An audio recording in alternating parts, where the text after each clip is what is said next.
एक समय की बात है। एक राज्य में एक प्रतापी राजा राज करता था। एक दिन उसके दरबार में एक विदेशी आगंतुक आया और उसने राजा को एक सुंदर पत्थर उपहार में दिया।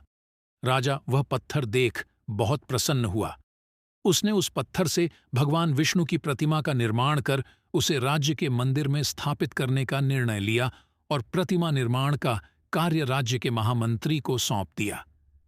महामंत्री गांव के सर्वश्रेष्ठ मूर्तिकार के पास गया और उसे वह पत्थर देते हुए बोला, महाराज मंदिर में भगवान विष्णु की प्रतिमा स्थापित करना चाहते हैं।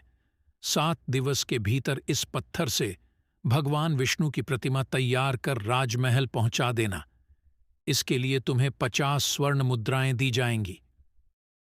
50 स्वर्ण मुद्राओं की बात सुनकर मूर्तिकार खुश हो गया और महामंत्री के जाने के उपरांत प्रतिमा का निर्माण कार्य प्रारंभ करने के उद्देश्य से अपने औजार निकाल लिए। अपने औजारों में से उसने एक हथौड़ा लिया और पत्थर तोड़ने के लिए उस पर हथौड़े से वार करने लगा, किंतु पत्थर जस का तस रहा। मूर्तिकार ने हथौड़े के कई वार पत्थर पर किए, किंतु पत्थर नहीं टूटा। 50 बार प्रयास करने के उपरांत मूर्तिकार ने अंतिम बार प्रयास करने के उद्देश्य से हथौड़ा उठाया, किंतु यह सोचकर हथौड़े पर प्रहार करने के पूर्व ही उसने हाथ खींच लिया कि जब 50 बार वार करने से पत्थर नहीं टूटा तो अब क्या टूटेगा। वह पत्थर लेकर वापस महामंत्री के पास गया और उसे यह कह वापस कर आया कि इस पत्थर को तोड़ना नामुमकिन है, इसलिए इससे भगवान विष्णु की प्रतिमा नहीं बन सकती।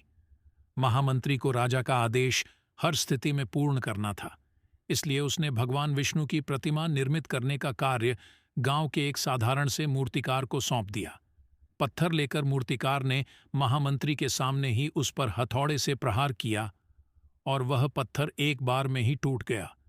पत्थर टूटने के बाद मूर्तिकार प्रतिमा बनाने में जुट गया।